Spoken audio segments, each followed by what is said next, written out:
The storm that we experienced in 2014 had some of the most extensive damage the city has ever witnessed. And so it was throughout the city. There was many places, but I know that the Gila area was one of the worst places that we experienced, with the hillside falling away. So it caught us.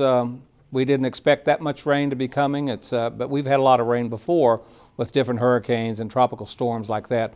But this one was much more concentrated over us for a great deal of time and caused a lot of damage. The land erosion came onto my property and was eroding pretty much all the land on the side of the house.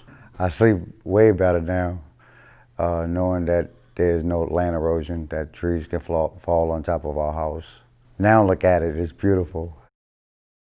After this storm happened, the first thing we did really was call the NRCS, because they deal with these kind of situations, and we consider them, really I do, the experts in these types of things. So we knew who to call, the NRCS.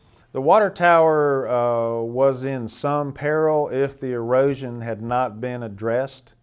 It's close enough to where if we didn't do anything, there would continue to be erosion that would eat its way back into that bank where the water tower, and it could cause it to come down.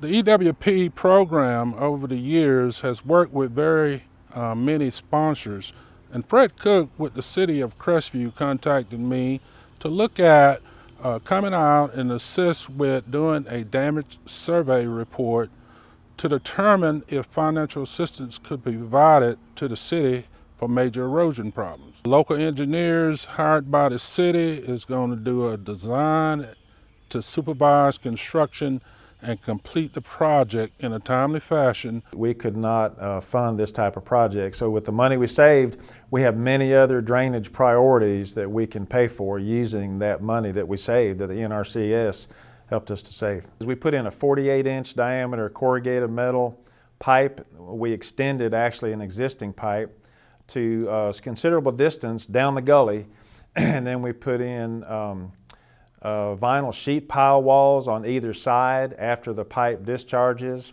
and we put rock riprap at the bottom, so when the water comes out of the pipe, it lands on the stone or rock riprap. And that was the essence of it. On an emergency basis, the NRCS responds to emergency type projects because of their emergency watershed protection program. And we would communicate with anybody if we see a situation. In fact, I contacted them a few months ago about a problem in the city of Crestview, and they responded immediately. But we would recommend them to anybody with especially an emergency type problem that comes up as a result of a storm.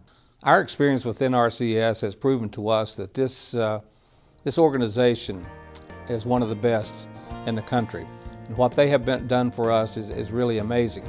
I would suggest to anyone that maybe have the same type of situations that we have in this geographical area to look at what NRCS can do and be prepared for that storm when it comes your way.